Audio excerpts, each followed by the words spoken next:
సమస్య మనం మాట్లాడుకుంటున్నాం. భూమి మీ తాత ముత్తాతలు మీకు ఇచ్చిన ఆస్తి, వారసత్వంగా వచ్చిన ఆస్తి. నేను ఎన్నికల ముందు చెప్పాను, మీ భూమి మీద వేరే వాళ్ళ ఫోటో వేయడం ఏంటి?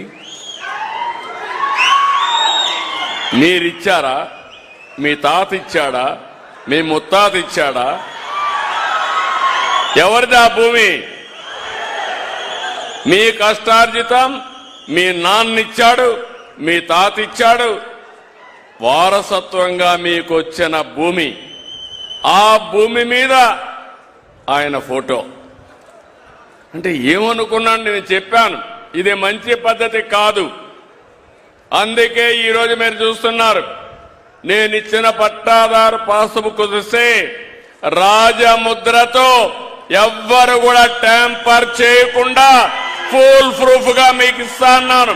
ఇచ్చానా లేదా అని మిమ్మల్ని అడుగుతున్నా. అంటే ఒక దురుద్దేశం ఉంది దీంట్లో, మీరు గుర్తుపెట్టుకోవాలి. మళ్ళీ మర్చిపోతే కష్టాలు మళ్ళా వస్తాయి. ఆ రోజు వాళ్ళు ఆలోచించింది తప్పుడు విధానాల ద్వారా మిమ్మల్ని బానిసలుగా చేయాలని ఆలోచించారు. అంటే ఒక ల్యాండ్ టైటిలింగ్ యాక్ట్ ఒకటి తెచ్చారు. మీ భూములన్నీ ఒక ల్యాండ్ టైటిలింగ్ పరిధిలోకి తీసుకొచ్చి ఎక్కడన్నా విభేదాలుంటే ఎవ్వరికి అప్పీల్ చేయడానికి హైకోర్టుకే పోవాలి. రెండోది, దాన్ని ఇప్పుడు ఇక్కడ ఎవరు కలెక్టర్ గారు ఉన్నారు, ఎంఆర్ఓలు ఉన్నారు, వీళ్ళు పెత్తనం చేస్తారు. ఆ రోజు అటు కాకుండా ఆయన సొంత మనుషులు పెట్టుకున్నాడు పులివెందల్ని తెచ్చి. అంటే మీ జుట్టు ఆయన చేతుల్లో పెట్టుకున్నాడు. మీరు ఎప్పుడన్నా కానీ ఓటేయకపోతే జుట్టు బట్టి లాగడానికి, జుట్టు పీకడానికి ఆ రోజు ప్రయత్నం చేశాడు. అవునా కాదా అని అడుగుతున్నా. నేను ఆ రోజు చెప్పాను, ఇది అన్యాయం అని చెప్పాను. మూడోది, మీ పొలం గట్లు దగ్గర సర్వే నెంబర్ రాళ్లేస్తే గెలాక్సీ గ్రెనేడ్ తీసుకొచ్చి ఆయన బొమ్మేసుకుని ఇంట్లో పట్టాదారు పాస్ పుస్తకం ఆయన ఫోటో చూడాలి, పిల్లలు స్కూలుకు పోతే ఆయన ఫోటో చూడాలి, భూమి దగ్గరికి పోతే ఆయన ఫోటో చూడాలి. ఇది శాడిజం కాకపోతే ఏంటి తమ్ముళ్ళు అని మిమ్మల్ని అడుగుతున్నా. అవునా కాదా అని మిమ్మల్ని అడుగుతున్నా. 700 కోట్ల రూపాయలు సర్వే రాళ్లకు తగలేసిన పెద్ద మనిషి మొత్తం వ్యవస్థను భ్రష్టు పట్టించారు. మీరొక్క విషయం గుర్తుపెట్టుకోవాలి, ఎంత దుర్మార్గుడంటే అంత దుర్మార్గుడు. నేను ఒక ఉదాహరణ చెప్తున్నా. నిన్నే ఒక అతను వస్తే నేనే షాక్ అయ్యా. చాలా జరిగాయి. ఇటీవల నేను ముఖ్యమంత్రి అయిన తర్వాత సమస్యలు వస్తున్నాయంటే, అర్జీలు వస్తున్నాయంటే 180% భూ సమస్యలు. ఈ దుర్మార్గులు ఏం చేశారంటే, మీ భూమి మీద ఉంటే ఆ ఊరిలో ఒక చోటా నాయకుడు ఉంటాడు. ఆ చోటా నాయకుడు కూడా ఒక రౌడీ. వాళ్ళు మీ భూమి అడుగుతారు, మీరు ఇవ్వనంటే రికార్డులో 22A కింద పెడతారు. మీ భూమి 22A కింద రికార్డులో పెడితే ప్రభుత్వ భూమి అయిపోతుంది. అంటే మీరు ఒప్పుకుంటే తక్కువ ధరకిస్తే మీరు లావాదేవీలు అవుతాయి, ఒప్పుకోకపోతే ప్రభుత్వ భూమి అయిపోతుంది. ఇట్లా కొన్ని లక్షల ఎకరాలు ప్రైవేటు భూముల్ని ప్రభుత్వ భూములుగా పెట్టేశారు. ఒక ఉదాహరణ చెప్తున్నా, ఇవన్నీ చాలా వచ్చాయి మాకు. నిన్నే ఒక అతను వస్తే షాక్ అయ్యా. దీనికి సమాధానం చెప్పమని వైఎస్ఆర్ కాంగ్రెస్ నాయకుల్ని, ఆనాటి ముఖ్యమంత్రిని కోరుతున్నాం. ఈరోజు మీరు చూస్తే ఒక అతను వచ్చి తాడేపల్లి ప్యాలెస్ కట్టుకున్నాడు. ఆయన తప్పేం లేదు, ఇల్లు కట్టుకున్నాడు, బాగానే ఉంది. ఆయన ఇల్లు కట్టుకుంటే ఆయనకు ఒక హెలిప్యాడ్ కావాల్సి వచ్చింది. హెలిప్యాడ్ కావాల్సి ఏం చేయాలి? భూమన కొనుక్కోవాలి, లేకుంటే వేరే వాళ్ళ దగ్గర తీసుకోవాలి. వాళ్ళు ఒప్పుకుంటే నువ్వు హెలిప్యాడ్ వేసుకోవాలి. ఆ పక్కన ఒక 10 ఎకరాలు ఉంటే ఆ 10 ఎకరాలు భూమి అడిగాడు. ఆ 10 ఎకరాలు ఇస్తే మేము ఇవ్వమన్నారు వాళ్ళు. ఇస్తే మళ్ళా ఏమవుతుందని 70 సంవత్సరాల డాక్యుమెంట్స్ ఉన్నాయి. వాళ్ళ ఆధీనంలో భూమి ఉంది. భూమి కాంపౌండ్ వాళ్ళు కట్టుకున్నారు. ఒక ఫైన్ మార్నింగ్ ఒక ఉదయంలో అక్కడ బలవంతంగా హెలిప్యాడ్ వచ్చింది. హెలిప్యాడ్ వేసిన తర్వాత రికార్డులు చూసుకున్నాడు. రికార్డులు చూసుకుంటే ఆయన పేరు లేదు. దాని మీద 22A పెట్టారు. అది ప్రభుత్వ భూమి అయిపోయింది. అది ప్రభుత్వ భూమి చేసి ఈయన అనుభవించుకోవడం మొదలుపెట్టాడు. అంటే ఏం తమ్ముళ్ళు విచిత్రం చూశారా? ఇదే డాక్యుమెంట్. నిన్నొచ్చి ఆయన అంటున్నాడు, సార్ మేము కొనుక్కున్నాం, కొనుగోళ్లు చేశాం, 1956 నుంచి క్రానలాజికల్ గా రికార్డులు ఉన్నాయి, మీరు చూడండి అంటే నేను చూస్తే నేను మీ అందరికీ చెప్పింది లింక్ డాక్యుమెంట్స్ 2-3 ఉంటే అందరికీ పట్టాలు ఇమ్మన్నాను. అవునా కాదా అని మిమ్మల్ని అడుగుతున్నా. అలాంటిది 56 నుంచి అనేక డాక్యుమెంట్లుంటే ఇది ఆయన తీసుకున్న ల్యాండ్. ఈ పక్క ఒకటి ఉంది హెలిప్యాడ్, ఆ పక్క పైన ఉండేది, కింద నుండేది ఆయన ప్యాలెస్. ఇక్కడి నుంచి అక్కడ హెలిప్యాడ్ కోసం బలవంతంగా 22A కింద పెట్టి ప్రైవేట్ భూమిని గవర్నమెంట్ భూమి చేసుకొని ఆయన అనుభవించాడంటే ఎంత దౌర్భాగ్యమో మీరు ఒక్కసారి ఆలోచించండి. ఇది ఒక విషయం కాదు, ఇలాంటి కొన్ని లక్షల లావాదేవీలు జరిగాయి. రాజకీయ విభేదాలుంటే చేశారు, వ్యక్తిగత స్వార్థాల కోసం చేశారు, మొత్తం రికార్డులన్నీ అస్తవ్యస్తం చేశారు. నిన్న మొన్న మాట్లాడుతున్నాడు ఆనాటి ముఖ్యమంత్రి, నేనేదో బ్రహ్మాండంగా చేశా అని చెప్పి.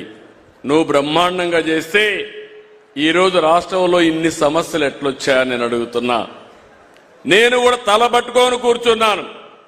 పార్టీ ఆఫీసు పోతే 100 మంది వచ్చేసేవారు. వచ్చిన వాళ్ళలో 190% ఒకటే సమస్య, భూ సమస్య. నా జీవితంలో ఇది ఫస్ట్ టైం ముఖ్యమంత్రి కాదు, 4వ ముఖ్యమంత్రి. నా జీవితంలో ఎప్పుడో చూడనన్ని భూ సమస్యలు చూసే పరిస్థితికి వచ్చాను. అయితే కొన్ని రోజులు ప్రయత్నం చేశాను, మా డిపార్ట్మెంట్ కూడా చెప్పాను, వాళ్ళు కూడా ప్రయత్నం చేశారు. అన్నీ చూసిన తర్వాత నాకు అనిపించింది, ఎట్టి పరిస్థితిలో మళ్లీ జీవితంలో ఎవడు కూడా మీ భూమి మీద కన్నీయకుండా పూర్తిగా సర్వ హక్కులు ఇచ్చి ఎక్కడికక్కడ సెక్యూరిటీ ఫీచర్లు పెట్టి ఇవ్వాలని నిర్ణయం చేసుకున్నాను. అక్కడి నుంచి ప్రారంభించాను. ఈరోజు మీరు చూస్తే మీరు గుర్తుపెట్టుకోవాలి, ఈరోజు నేను ఇచ్చింది మొట్టమొదటిసారిగా ల్యాండ్ టైటిలింగ్ యాక్ట్ రద్దు చేశాను. రెండవది QR కోడ్ పెట్టాను.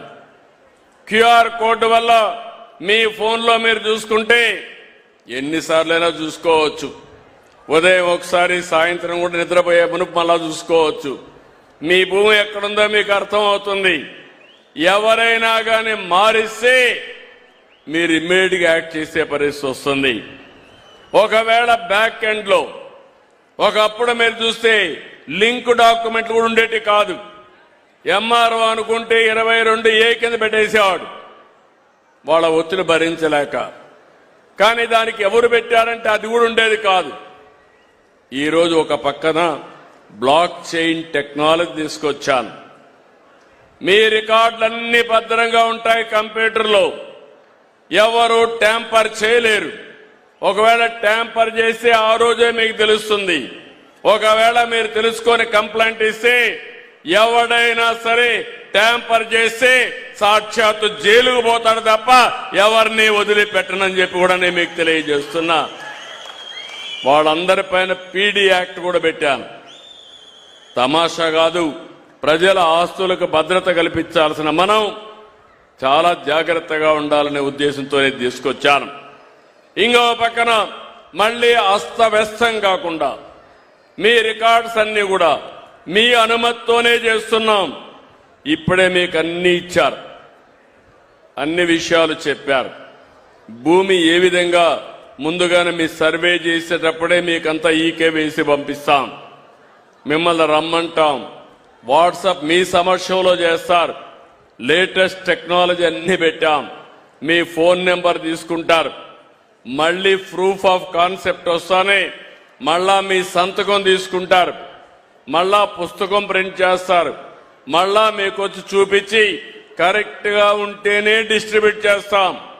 ఎక్కడ ఒక్క చిన్న తప్పున్నా మళ్ళీ ఆ పుస్తకాన్ని చించేసి కొత్త పుస్తకం ఫుల్ ప్రూఫ్ గా ఒక చిన్న స్పెల్లింగ్ మిస్ లేకుండా మీకు ఇచ్చే బాధ్యత నాదని మరొకసారి మీ అందరికీ హామీ ఇస్తున్నా.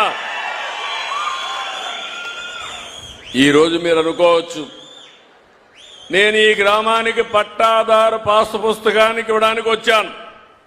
మొన్నే ఈస్ట్ గోదావరి జిల్లాకు వెళ్ళాను. ఈ నెలలో వేరే కార్యక్రమాల వల్ల ప్రీపోన్ చేశాను. ప్రతి నెల 9వ తారీఖున భూ సమస్యల పరిష్కారం అయ్యే వరకు నేను విధిగా వస్తాను. అది కూడా ఇంట్లో దాపరికంగా ఇవ్వడానికి వీల్లేదు. గ్రామ సభ పెట్టాలి, అందరిలో చదివి వినిపించాలి. మీరందరూ ఒప్పుకున్న తర్వాత ఏ ఒక్కరికి ఒక్క పైసా అవినీతి లేకుండా పట్టాదారు పాస్ పుస్తకం మీకు ఇవ్వడం నా ధ్యేయం. మీరు కూడా ఒకప్పుడు మనం చూశాం అన్నిటికీ లంచాల వ్యవస్థకు స్వస్తి చెప్పాలనే ఉద్దేశంతోనే నేను ఈ కార్యక్రమానికి శ్రీకారం చుట్టాను.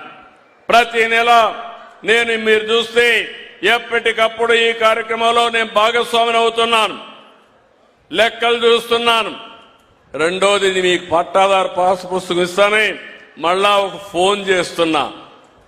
ఫోన్ చేసిన తర్వాత మీరు ఓకే అంటే నేను టిక్కు పెడుతున్నా, కాదు అంటే మళ్ళా ఎంక్వైరీ చేస్తా.